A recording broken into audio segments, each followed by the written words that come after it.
Bu yilgi O'zbekiston Respublikasi Prezidenti saylovida Milliy tiklanish demokratik partiyasidan nomzod sifatida partiya yetakchisi Alisher Qodirov ishtirok etadi.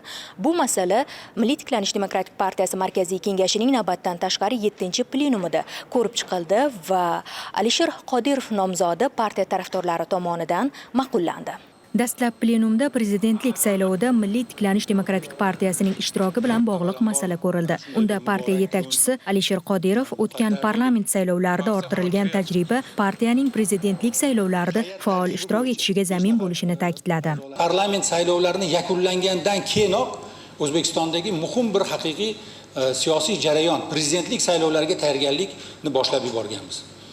Parlament saylovlarida maqsadlarimizni ochiq bayon qildik va bugungi kunda parlamentda partiya o'z kuchini, o'z so'zini ko'rsata olyapti. Har bir qabul qilinayotgan qonunda bizga ovoz bergan elektoratimizni, bizga xayrixoh bo'lgan fuqarolarimizni maqsadlari va ularni xohishlarini biz qonunlarda aks etishiga erishayapmiz.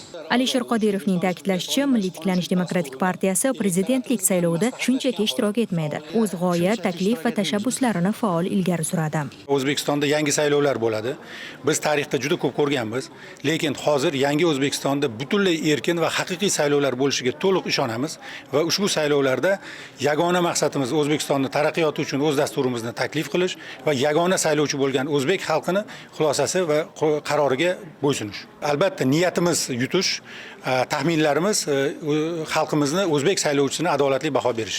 Prezidentlikka nomzod bo'yicha ma'lumotlarni Markaziy saylov komissiyasiga taqdim etish uchun tegishli qaror qabul qilindi. Partiyadan prezidentlikka bo'lajak nomzod jurnalistlarning savollariga javob berar ekan, o'ziga qaratilgan tanqidiy fikrlarga munosabat bildirdi.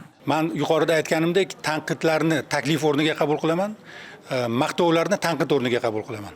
Ya'ni barcha maqtovlardan tanqidni ko'rish kerak, lekin tanqidlarda taklif chiqarib olamiz. Meni fikrlarim ham kimlargadir yoqmasligi mumkin. Kimlardir fikrlaridan men o'zim uchun xulosa qilaman. Bu jarayon, bu o'zgarish jarayoni. Tanqidlar bilan o'samiz, o'zgaramiz va butun O'zbekistonni ham bugungi kunda o'zgarish kerak deb hisoblaymiz.